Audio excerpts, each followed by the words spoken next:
नमस्कार, मैं हूं यश खुराना। स्वागत है आपका डॉक्टर कार्यक्रम में। आज भारत में 10 में से एक व्यक्ति थायराइड की बीमारी से पीड़ित है। पुरुषों की तुलना में महिलाओं में ज्यादा थायराइड की समस्या पाई जाती है।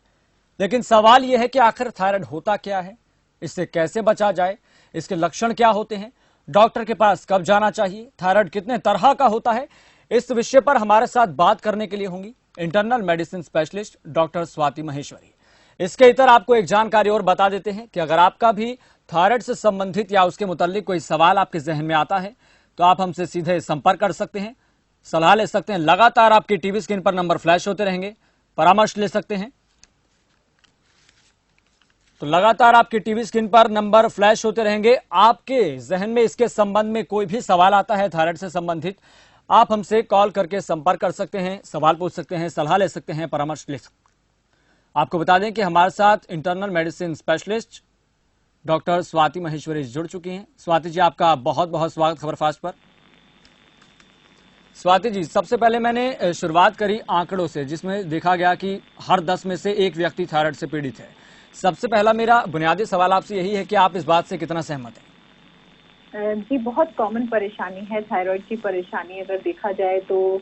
और भारत में ऐसी बेल्ट भी है जहां आयोडीन डेफिशिएंसी पहले होती थी और उधर गॉइटर वगैरह ज्यादा होता था, लेकिन तनाव की वजह से भी एक बड़ा कारण है जिसकी वजह से थायराइड की प्रॉब्लम बहुत ज्यादा कॉमन होती जा रही है। उधर हाशिमोटो थायराइडाइटिस भी एक ऐसी बीमारी है जो ऑटो इम्यून डिसऑर्डर होता है, जिसमें शरीर खुद ही अपनी थायराइड ग्लैंड के अगेंस्ट जो है एंटीबॉडीज बनाने लगता है। और ये भी एक बड़ी कॉमन परेशानी है जिसकी वजह से हम देखते हैं कि लोगों में थायराइड की परेशानी होती है। और अक्सर आपने देखा होगा लोगों को भाल चढ़ने की प्रॉब्लम होती है, वजन बढ़ रहा है या अवसाद हो रहा है या सुस्ती महसूस हो रही है या काम करने का स्टेमिना नहीं है। तो ये कई सारे ऐसे लक्षण हैं जो थायराइड की वजह से होते हैं और बहुत सारे लोग इनसे जूझते रहते हैं और ये नहीं समझ पाते हैं कि हम थायराइड से ग्रसित हैं, इसकी वजह से हमें ये दिक्कतें हो रही हैं। और उन्हें लगता है कि शायद मौसम की वजह से ऐसा हो रहा है या कभी लगता है कि कोई तनाव है, इसकी वजह से ऐसा हम महसूस कर रहे हैं। और हम नजरअंदाज करते रहते हैं अपनी परेशानियों को, जो कि नहीं करना चाहिए। और अगर किसी को भी इस तरह के लक्षण महसूस होते हैं या परेशानियां होती हैं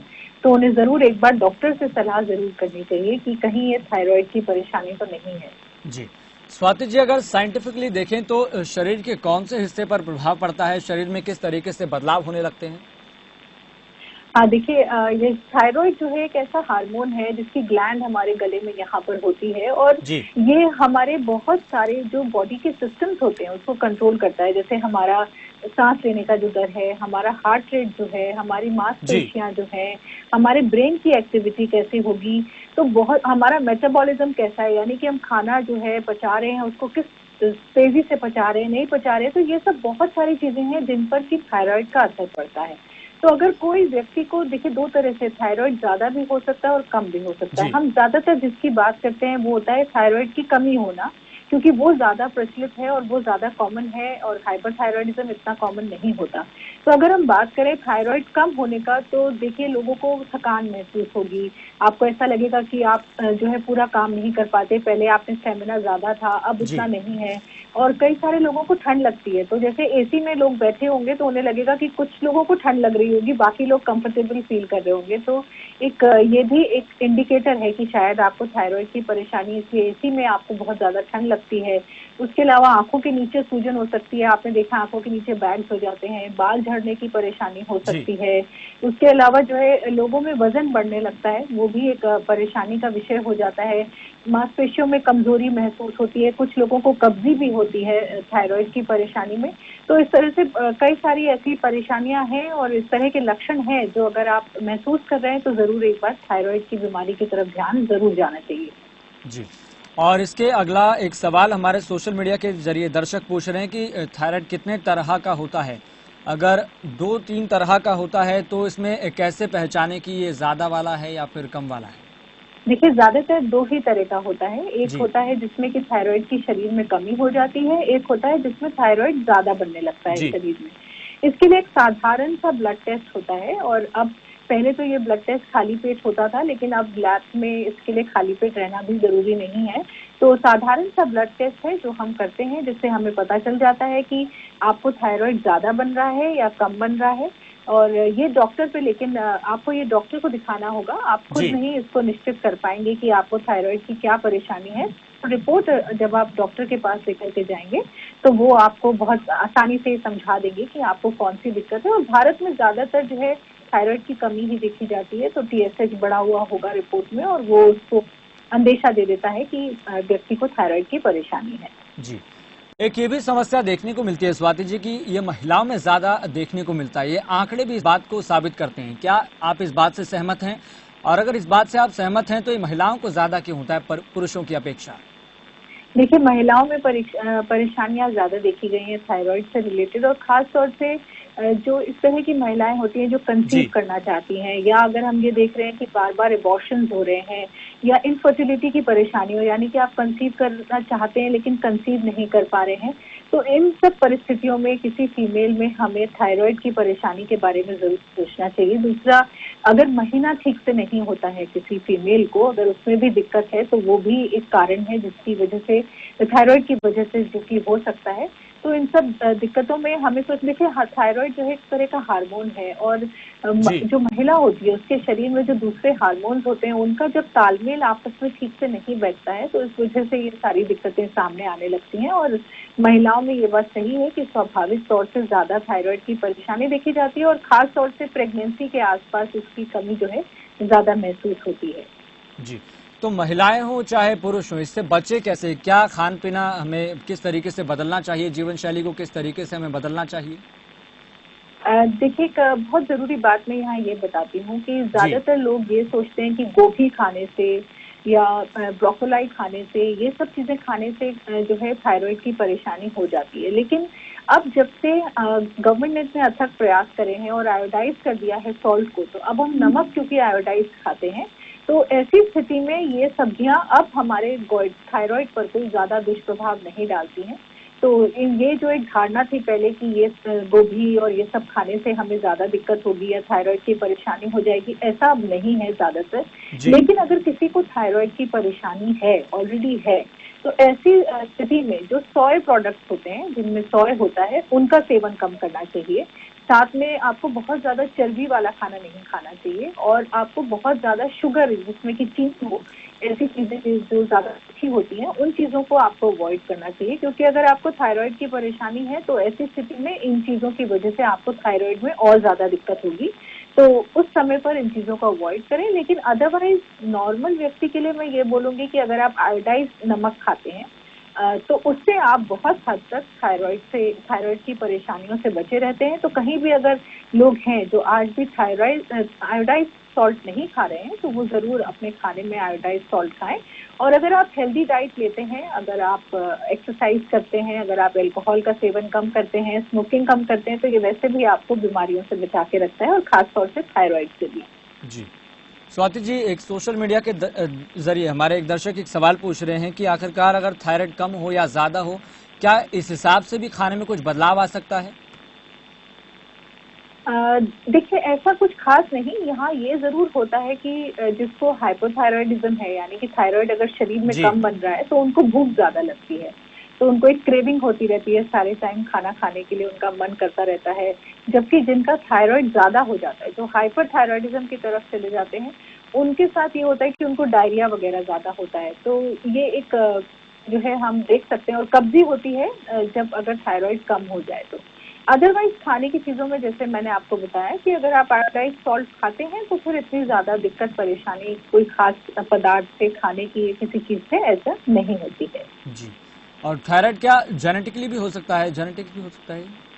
जी हाँ, कुछ लोगों में, बच्चों में ऐसा देखा गया है कि अगर मदर को बहुत ज्यादा थायराइड की प्रॉब्लम हो तो बच्चों में भी कई बार ऐसे देखा जाता है कि उनमें थायराइड की प्रॉब्लम होती है।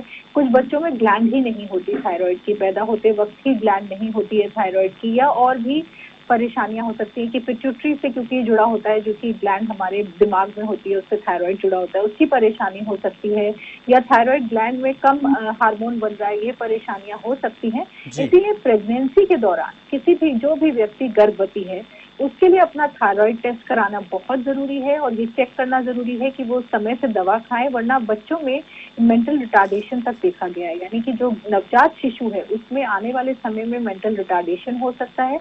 तो दो बातें जरूर मैं लोगों से यहाँ बोलूंगी। एक, गर्भवती महिला को अपना थायराइड का टेस्ट जरूर कराना चाहिए और अगर कम है तो उसका इलाज बहुत मुस्तैदी से करना चाहिए। दूसरा, जब बच्चा नवजात शिशु जो पैदा होता है उसका भी थायराइड टेस्ट होना बहुत जरूरी है। और क्योंकि थायराइड एक ऐसी बीमारी है जो पूरे विश्व में मानी जाती है कि मेंटल रिटार्डेशन का कोई क्योर अगर किसी बीमारी को करके कर सकते हैं तो वो थायराइड ही है। उसके अलावा मेंटल रिटार्डेशन के बाकी केसेस में हम ज्यादा कुछ इलाज नहीं कर पाते हैं। तो इसलिए बच्चे के लिए थायराइड लेवल कैसा है नवजात शिशु का, वो जानना बहुत जरूरी है और वो आने वाले जीवन पर उसके सही प्रभाव डालेगा अगर हमें समय से हम इसका इलाज कर सकें। जी स्वाति जी, इसका ब्लड के अलावा भी कोई टेस्ट होता है जिससे हम पता लगा सकते हैं कि थायराइड है? देखिए, जितने भी और टेस्ट हैं इसके, वो सब हम तभी करते हैं जब हमें ब्लड टेस्ट में कोई दिक्कत या परेशानी दिखती है। थायराइड ग्लैंड का अल्ट्रासोनोग्राफी होती है, उससे हम आगे के एमआरआई, सीटी वगैरह तक कर सकते हैं। यहाँ तक कि रेडियो न्यूक्लियोटाइड स्कैनिंग होती है जो कि हम हाइपरथायराइडिज्म के केसेस में करते हैं। लेकिन ये जितने भी एडवांस टेस्ट हैं वो तभी होते हैं जब ब्लड टेस्ट में हमें कोई परेशानी दिखती है या हमें लगता है कि हमें और ज्यादा आगे इन्वेस्टिगेट करने की कोशिश है अगर करनी पड़ेगी।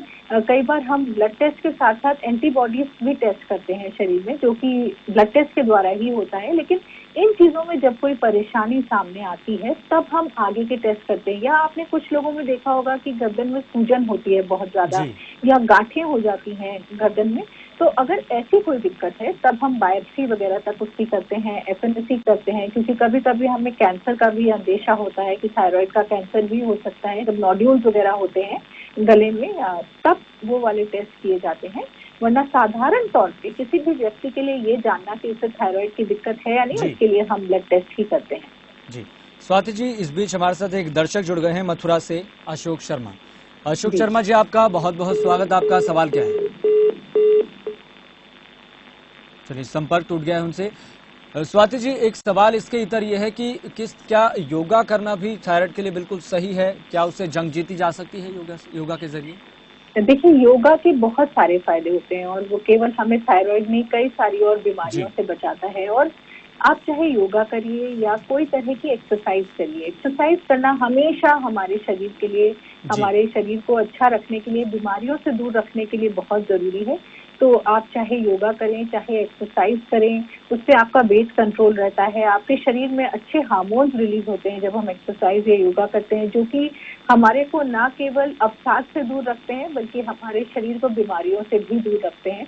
तो एक्सरसाइज करना हमेशा बहुत अच्छा होता है और योगा करना भी बहुत अच्छा है। और योगा में एक अच्छी बात यह है कि बहुत सारी स्पेसिफिक एक्सरसाइजेज होती हैं कि ये आपके ग्लैंड के लिए है, या आपके शरीर के इस ऑर्गन के लिए है, ये पार्ट के लिए है। तो अगर कोई योगा करता है तो बहुत अच्छी बात है और जरूर करना चाहिए। जी, एक और दर्शक हमारे साथ जुड़ गए हैं लुधियाना से, लखनलाल। लखनलाल जी, आपका बहुत बहुत स्वागत। आपका सवाल क्या है? हेलो लखन जी, हम आपकी आवाज सुन पा रहे हैं, आप सवाल पूछिए। हाँ, लखनलाल अग्रवाल बोल रहा हूँ। जी, आप सवाल पूछिए लखन जी। हेलो लखन जी, हम आपकी आवाज सुन पा रहे हैं, आप सवाल पूछिए। लखन जी, आप सबसे पहले आप टेलीविजन सेट की आप आवाज कम कर लीजिए। लखन जी, हेलो लखन जी, हम आपकी आवाज सुन पा रहे हैं, आप सवाल पूछिए।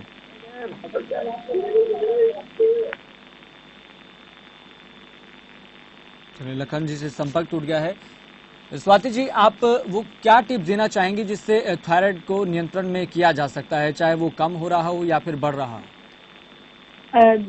देखिए, सबसे पहले तो जरूरी है कि थायराइड की दवा खाना। अगर किसी को भी थायराइड कम हो रहा है तो थायराइड की गोली होती है जो सुबह खाली पेट खाई जाती है और उसके बाद आपको आधे घंटे तक कुछ नहीं खाना होता है और ये बहुत आसान सा इलाज है और ये दवा आपको खानी चाहिए। तो कई सारे लोग ऐसा सोचते हैं कि थायराइड की परेशानी हो गई है लेकिन हम दवा नहीं खाएंगे और जिंदगी भर खानी पड़ेगी, तो इसलिए दवा शुरू नहीं करते हैं। तो पहली बात यह है कि जरूर यह है कि थायराइड के साथ अक्सर जिंदगी भर ही दवा खानी पड़ती है, लेकिन ये एक छोटी सी गोली होती है और इसका कोई खास साइड इफेक्ट भी शरीर पर नहीं पड़ता है, बल्कि ये आपके शरीर को सुचारू रूप से चलाने के लिए बहुत जरूरी है। तो एक तो दवा का सेवन जरूर करें। अगर दूसरा, किसी का भी कोलेस्ट्रॉल बढ़ा हुआ आता है या किसी के भी शरीर में खून की कमी आती है तो इन दोनों ही स्थितियों में जरूर थायराइड के बारे में सोचना चाहिए, क्योंकि जब थायराइड की कमी होती है तो शरीर की चर्बी जो है, जिसको हम लिपिड प्रोफाइल टेस्ट करते हैं, उसमें ज्यादा बढ़ी हुई आती है। तो किसी भी व्यक्ति का अगर कोलेस्ट्रॉल बढ़ा है तो उन्हें जरूर अपना थायराइड भी टेस्ट कराना चाहिए, क्योंकि ऐसी स्थिति में थायराइड ट्रीट करने से ही कोलेस्ट्रॉल भी ठीक हो जाता है। ऐसे में आपको कोलेस्ट्रॉल की दवा खाने की जरूरत भी नहीं पड़ेगी, थायराइड का टेस्ट करने से, ट्रीटमेंट करने से ही वो भी ठीक हो जाता है। उधर खून की कमी का कारण भी थायराइड हो सकता है, इसलिए जब भी इस तरह की कोई परेशानी हो तो जरूर एक बार थायराइड टेस्ट जो है कराना चाहिए सभी लोगों को। और दूसरा, जिस तरह के हमने अभी लक्षण बताए थे, अगर कोई भी ऐसा लक्षण किसी को महसूस होता है तो उनको एक बार अपने डॉक्टर से थायराइड के बारे में पूछना चाहिए। अगर बहुत ज्यादा बाल झड़ रहे हैं आपके, या वजन बढ़ रहा है आपका, आपको सुस्ती महसूस हो रही है, तो इन सभी सूरतों में एक बार थायराइड का टेस्ट होना बहुत जरूरी है। जी स्वाति जी, इस बीच हमारे साथ एक दर्शक जुड़ गई हैं जैसलमेर से, संगीता। संगीता जी, आपका बहुत बहुत स्वागत। आपका सवाल क्या है? नमस्कार सर। सर एक्चुअल में मैंने अभी 1 महीने पहले टेस्ट करवाया था जी, और 1 महीने से मैं ये थायराइड की दवाइयाँ खा रही हूँ जी, और अभी भी मेरे को जैसे 1 महीने दवाई लेने के बावजूद भी दिक्कत हो रही है। संगीता जी, आप ये बताएं कि क्या दिक्कत हो रही है आपको? मेरे पूरे ज्वाइंट्स में दर्द रहता है। अच्छा। एक तो गांठें जो है ना पैर में, गांठें उभर आई हैं 2-3। ये 5-6 साल से दिक्कत थी, अभी मैंने टेस्ट कराया तो अभी पता चला। जी हेलो। देखिए, मैं यहाँ ये बोलना चाहूंगी यशदीप को कि क्योंकि थायराइड की परेशानी अक्सर ऑटो इम्यून डिसऑर्डर होता है, यानी कि शरीर अपने ही एंटीबॉडीज बनाता है उसको डिस्ट्रॉय करने के लिए। ऐसी स्थितियों में देखा गया है कि और भी ऑटो इम्यून डिसऑर्डर साथ में हो जाते हैं, जैसे कि अर्थराइटिस की परेशानी साथ में हो जाती है, और भी पेट की परेशानियां जो हो जाती हैं। तो हो सकता है कि इनको साथ में अर्थराइटिस की परेशानी भी हो रही है, जिसकी वजह से इनको जोड़ों में दर्द है, जिसकी वजह से इनको गांठें महसूस हो रही हैं। तो एक बार इनको अपने डॉक्टर के पास जाकर के दोबारा से जॉइंट्स के लिए इवैल्यूएट करना चाहिए। उसके लिए एक्सरे करने पड़ेंगे, उसके लिए उनका फिजिकल एग्जामिनेशन करके देखना पड़ेगा उनकी उम्र क्या है, पहले से कोई दवाइयाँ तो नहीं ले रहे थे। 35 है और 35 है आपकी। 1 महीने से मैं दवाई खा रही हूँ। 25 mg की अभी शुरू की है। हाँ, तो देखिए हुआ है, थायराइड बढ़ा हुआ है मेरा। जी, तो एक तो दवा नियमित खाएं, दवाएं बिल्कुल भी नहीं छोड़ें आप। और कई बार दवा मिस हो जाती है, और ऐसी सूरत में अगर दवा मिस हो जाए तो या तो जब याद आ जाए तब दवा खा लेना चाहिए, या अगले दिन अगर आपको याद आता है तो 2 गोली खा लें ऐसी स्थिति में। और ऐसा आप 3 दिन तक कर सकते हैं। अगर 3 दिन तक आपकी दवा मिस हो रही है तो आप उस दवा को सप्लीमेंट कर सकते हैं डोज बढ़ा के, लेकिन उसके बाद फिर नहीं बढ़ानी चाहिए। तो एक तो दवा नियमित खाइए। दूसरा, शायद आपको कैल्शियम और विटामिन डी की कमी भी हो रही होगी, जिसकी वजह से आपको जोड़ों में दर्द हो रहा है, तो वो इवैल्यूएशन भी होना जरूरी है। एक बार अपना ये लेवल्स भी चेक कराएं। कई बार विटामिन डी और कैल्शियम देने से जोड़ों के दर्द में बहुत आराम आ जाता है। और दूसरा, ये भी एक बार इवैल्यूएट जरूर कराएं किसी डॉक्टर से कि कहीं आपको कोई अर्थराइटिस की परेशानी तो नहीं है। कई बार इस उम्र में भी शुरुआत हो जाती है अर्थराइटिस की दिक्कत की, और हो सकता है कहीं ना कहीं ऐसी कुछ परेशानी हो रही हो, तो एक बार इवैल्यूएट करें। और थायराइड का इलाज चलने में थोड़ा वक्त लगता है और सुधार आने में भी थोड़ा वक्त लगता है, तो थोड़ा पेशेंस की भी जरूरत होगी। अपनी दवाइयाँ लेते रहें और उम्मीद है कि आप खाने पीने में तो ज्यादा कोई दिक्कत नहीं होती है ना, मतलब कुछ भी खाएं हम नहीं खाएं। देखिए, खाने में जैसे मैंने अभी बताया आपको कि खाने में एक तो सोया प्रोडक्ट्स आपको अवॉइड करने हैं। दूसरा, चर्बी आपको जो है, मतलब कि बहुत ज्यादा तला भुना, बहुत ज्यादा फैटी खाना नहीं खाना है आपको। और शुगर भी अपने खाने में कम करनी है। जैसे हम डायबिटीज के लिए बोलते हैं कि शुगर कम लेनी है, वैसे ही थायराइड में भी अगर लोग शुगर की मात्रा अपने खाने में कम रखें तो उससे उसमें आराम आता है और बेहतर होता है, जल्दी ठीक होते हैं। तो इन बातों का जरूर ध्यान रखें और अपना वेट कम करें। अगर आपका वेट बढ़ा हुआ है तो एक्सरसाइज वगैरह करके 2 महीने। संगीता जी, बहुत बहुत धन्यवाद सवाल पूछने के लिए। अब एक और दर्शक हमारे साथ जुड़ गए हैं, मनविंदर कौर पंजाब से। मनविंदर जी, आपका सवाल क्या है? हाँ जी, गुड इवनिंग मैम। जी मनविंदर जी, सवाल पूछिए। 6-7 साल से थायराइड है। हाँ जी, तो उसमें ऐसा है मैम, अभी मैं हर बार after 6 month I use to test thyroid, मगर उसमें मेरा नॉर्मल आ रहा है थायराइड।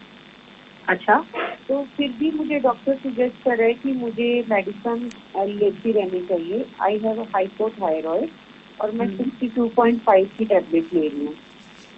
बस मेरा एक क्वेश्चन ये है मैम, क्या थायराइड की टैबलेट लेने से क्या विटामिन B12 और कैल्शियम की कमी हो जाती है शरीर में? ऐसा कुछ साइड इफेक्ट रहता है क्या? देखिए, पहली बात तो ये है कि अगर हम थायराइड की गोली लंबे समय तक के लिए लेते हैं तो कोई खास साइड इफेक्ट नहीं होता है, लेकिन ये हमारी हड्डियों को थोड़ा सा कमजोर करता है। और ऐसी स्थिति में आपने बहुत अच्छी बात बोली कि आपको अपना कैल्शियम और विटामिन D लेवल जो है वो चेक कराना चाहिए, और अगर वो कम है तो उसके लिए बहुत आसान सा तरीका है, उसकी आसान सी गोलियां आती हैं जो आपको लेनी चाहिए, और ताकि जो है आपकी हड्डियां कमजोर नहीं हो। तो एक चीज तो ये करते रहिए। दूसरा, जैसे कि आपने बताया कि आपको लंबे समय से थायराइड की परेशानी है, अब आपका टेस्ट भी नॉर्मल आ रहा है, लेकिन ऐसी स्थिति में भी आपको दवा लेते रहना चाहिए। अपने टेस्ट जो हैं वो नियमित कराते रहना चाहिए, उसकी तरफ लापरवाह नहीं होइएगा। और अभी देखिए, आप दवा ले रहे हैं, उसके बाद नॉर्मल आ रहा है, तो अगर ऐसी स्थिति में अगर हम दवा कम कर देंगे या दवा आपकी जो है बंद कर देंगे तो आपको दोबारा थायराइड का जो टेस्ट है उसमें ज्यादा TSH आना लगेगा। तो जरूर अभी दवा आप लेते रहें, और एक बार ये भी इवैल्यूएट कराएं कि आपको थायराइड की परेशानी क्यों है। तो एक बार अपने एंटीबॉडीज लेवल जो होते हैं थायराइड के, वो आप अपने डॉक्टर की सलाह से उनको भी जरूर कराएं, ताकि पता चल सके कि आपको क्यों थायराइड की दिक्कत है। चलिए मनविंदर जी, बहुत बहुत धन्यवाद सवाल पूछने के लिए। एक और दर्शक हमारे साथ जुड़ गए हैं, दीनदयाल अग्रवाल असम से। दीनदयाल जी, आपका बहुत बहुत स्वागत। आपका सवाल क्या है? दीनदयाल जी, आप सबसे पहले, अगर आप आवाज सुन पा रहे हैं तो आप टेलीविजन सेट की आवाज कम कर लीजिए सबसे पहले। दीनदयाल, मेरे गले में थायराइड है, मेरे गले में थायराइड है, और मुझे कोई गोली नहीं दी गई है। दीनदयाल जी, आपसे एक पहले आग्रह है, अगर आप सवाल पूछ रहे हैं तो आप सबसे पहले टेलीविजन सेट की आप आवाज कम कर लीजिए। कोई किस्म की गोली नहीं ले रहा हूँ, गले में थायराइड है, और ऑपरेशन के लिए बोल रखे डॉक्टर। ऑपरेशन कराना चाहिए या नहीं कराना चाहिए?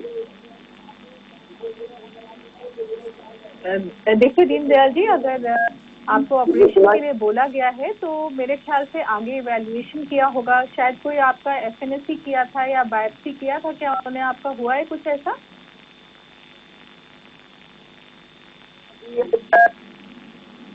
कहाँ करवाना चाहिए? नहीं, आपका पहले कोई टेस्ट हुआ है, FNAC या बायोप्सी कुछ हुआ है थायराइड का?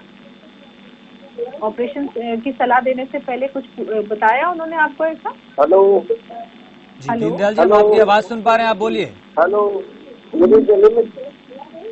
दीनदयाल जी से संपर्क नहीं हो पा रहा है।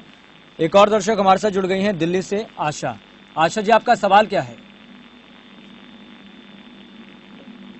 आशा जी, आप हमारी आवाज सुन पा रहे हैं? हेलो आशा जी, आप हमारी आवाज सुन पा रहे हैं? जी, सवाल पूछिए। देखिए, मेरे मिसेस को 6 साल से थायराइड का प्रॉब्लम है जी। वेट गेन होते जा रहा है, तो वेट कम करने के लिए व्हाट इज द सॉल्यूशन? अच्छा, बहुत अच्छा सवाल पूछा है आपने। देखिए, ज्यादातर जो थायराइड की वजह से वजन बढ़ता है वो केवल 2 से 4 किलो तक ही होता है, उससे ज्यादा नहीं होता। और ज्यादातर लोग ये सोचते हैं कि थायराइड की वजह से हमारा वजन बहुत ज्यादा बढ़ता जा रहा है, तो ऐसा नहीं है। और जब आप थायराइड की गोली शुरू करते हैं, जब इलाज शुरू करते हैं, तो जितना थायराइड की वजह से वजन बढ़ा होता है वो भी लेते रहें। हाँ, तो वो लेते रहें, और साथ में ना एक्सरसाइज करना बहुत जरूरी होगा। देखिए, वजन घटाने के लिए जब तक आप एक्सरसाइज और डाइट का ध्यान नहीं रखेंगे तब तक वजन कम नहीं होगा। डाइट में क्या लेना चाहिए? देखिए, बैलेंस डाइट लेना बहुत जरूरी होता है कि आप समय से डाइट लें। आप अपने डाइट में हर तरह के doctor, can you suggest me balance diet में क्या? देखिए, सुबह के समय जैसे कि अंकुरित लेना चाहिए। सुबह के समय जो ब्रेकफास्ट होता है वो हमेशा बहुत अच्छा होना चाहिए, क्योंकि वो आपके सारे दिन के एनर्जी लेवल को कंट्रोल करता है। तो सुबह आप जैसे दलिया ले सकते हैं, सूजी ले सकते हैं, पराठा भी ले सकते हैं अगर कोई लेना चाहता है, ब्रेड है, ऑमलेट है या बिस्किट है, और इस तरह की चीजों को अपने सुबह ब्रेकफास्ट में इंक्लूड करना चाहिए। अच्छा, चाय पीना चाहिए इनको? हाँ, चाय पी सकती हैं, कोई दिक्कत नहीं, लेकिन दवा खाने के आधे घंटे तक कुछ नहीं लेना होता है, ना चाय ना दूध ना कोई खाने की चीज देनी। अच्छा, दही वगैरह ले सकती हैं? हाँ, दही भी ले सकती हैं, कोई दिक्कत नहीं है, वो भी ले सकती हैं। और दोपहर में जैसे कि सैलेड अच्छी मात्रा में लेना चाहिए। तो जितना आप कोशिश करिए कि आपकी प्लेट में सैलेड होगा, उतना आपको जो है कैलोरीज भी मिलेंगी और आप एक्स्ट्रा ओवर ईटिंग नहीं करेंगे। और आशा जी, चलिए बहुत बहुत धन्यवाद सवाल पूछने के लिए। एक और दर्शक हमारे साथ जुड़ गए हैं, शीला देवी टोहाना से। शीला जी, आपका सवाल क्या है? सवाल ये है जी, मैडम डॉक्टर साहब से पूछना है अभी ये ना हमारे मिसेज को ये थायराइड की प्रॉब्लम चलती आ रही है कई साल से जी, और वो ना एल्ट्रोक्सिन की गोली खा रहे हैं कंटिन्यूसली। फिर वो गोली बंद हो सकती है या नहीं? डॉक्टर साहब से एक दफा मुझे ही पूछना था जी। देखिए, टेस्ट करा के देखने पड़ेंगे और उसके बाद ये देखना पड़ेगा कि किस तरह का रुझान आ रहा है, किस तरह जी।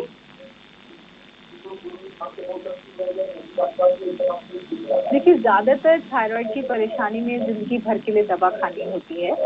बहुत कम स्थितियां ऐसी होती हैं जब हम थायराइड की दवा बंद करते हैं। शीला जी, आपसे एक आग्रह यह है कि आप सबसे पहले टेलीविजन सेट की आप आवाज कम कर लीजिए।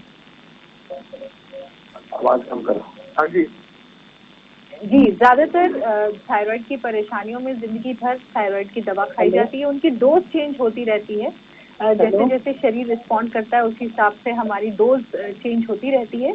और कुछ परिस्थितियां ऐसी भी होती हैं जब हम थायराइड की दवा को बंद कर लेते हैं। जब किसी एक्यूट कारण से थायराइड बढ़ा होता है तो फिर वो जल्दी ही ठीक भी हो जाता है। लेकिन जो क्रॉनिक थायराइड की परेशानियां हैं, जो लंबे समय से थायराइड की परेशानियां चल रही हैं, उनमें ज्यादातर जिंदगी भर के लिए दवा चलती है। तो दवा लेते रहें और नियमित टेस्ट भी कराते रहें। और कई बार लोग ऐसा होता है 2-3 साल दवा खाते हैं फिर छोड़ देते हैं, फिर उन्हें लगता है कि अब नहीं खानी चाहिए, लेकिन उससे ज्यादा नुकसान होता है। इसलिए दवा नियमित खाते रहें। और थायराइड के साथ सबसे अच्छी बात यही है कि सुबह एक छोटी सी गोली खानी होती है, उसके बाद आप दिन भर भूल जाइए कि आपको थायराइड की परेशानी है। तो बस वो गोली नियमित खाते रहिए और टेस्ट कराते रहिए। ताकि कई बार लोग ये भी करते हैं कि एक बार गोली की जो डोज शुरू हो गई वही खाते रहते हैं और टेस्ट नहीं कराते हैं। ये बहुत नुकसानदायक है। तो नियमित 3 महीने पर एक बार थायराइड का टेस्ट रिपीट कराना चाहिए और डॉक्टर से सलाह करनी चाहिए कि जो डोज आप खा रहे हैं वो ठीक है, उसमें कोई फेरबदल करने की जरूरत नहीं है। चलिए, एक और दर्शक हमारे साथ जुड़ गए हैं, श्रवण। श्रवण जी, आपका सवाल क्या है? हमारा सवाल ये है जी, हमारी जो मैडम है ना जी, उसके थायराइड के 4 मक्सर के बहुत सारे चले गए। हमने होम्योपैथिक की दवाई खा ली, एलोपैथिक भी ले ली जी। तो अभी कोई हमें जो रास्ता दिखाएं कि कहाँ पर दिखाएं, किस डॉक्टर को दिखाएं? देखिए, हेयर फॉल के बहुत सारे कारण हो सकते हैं, केवल थायराइड नहीं है। शायद थायराइड अगर टेस्ट नहीं कराया है तो जरूर कराना चाहिए, क्योंकि वो भी एक कारणों में से है जिसकी वजह से हेयर फॉल होता है। लेकिन हेयर फॉल के लिए बहुत सारे कारण हैं और उसके लिए टेस्ट होना जरूरी है। कई बार खून की कमी से भी हेयर फॉल होता है, हार्मोन्स के फेरबदल की वजह से भी, कई बार स्कैल्प में बीमारियां होती हैं और उसकी वजह से हेयर फॉल हो जाता है। फंगल इन्फेक्शन हो जाता है हेयर्स में, जिसकी वजह से स्कैल्प से बाल झड़ने शुरू हो जाते हैं। तो बाल झड़ने के लिए बहुत सारे कारण हैं और उनका इवैल्यूएशन होना, किसी डॉक्टर के पास जाकर के उसको दिखाना और उनसे सलाह करना कि किसी चीज की कमी की वजह से तो नहीं बाल झड़ रहे हैं या कोई हार्मोन की वजह से तो नहीं झड़ रहे हैं। मतलब स्वाति जी, इसका कारण केवल यही नहीं हो सकता, ये मान लिया जाए? हाँ, बिल्कुल, इसके कारण कई और हो सकते हैं। डॉक्टर स्वाति जी, आपका समय देने के लिए, अपना बहुत बहुत धन्यवाद, जुड़ने के लिए, बातचीत करने के लिए। और उम्मीद यही है कि सभी जितने भी दर्शकों ने सवाल पूछे हैं उनको सभी को संतोषजनक उत्तर मिला होगा। फिलहाल मुझे दीजिए इजाजत, देखते रहिए खबर फास्ट।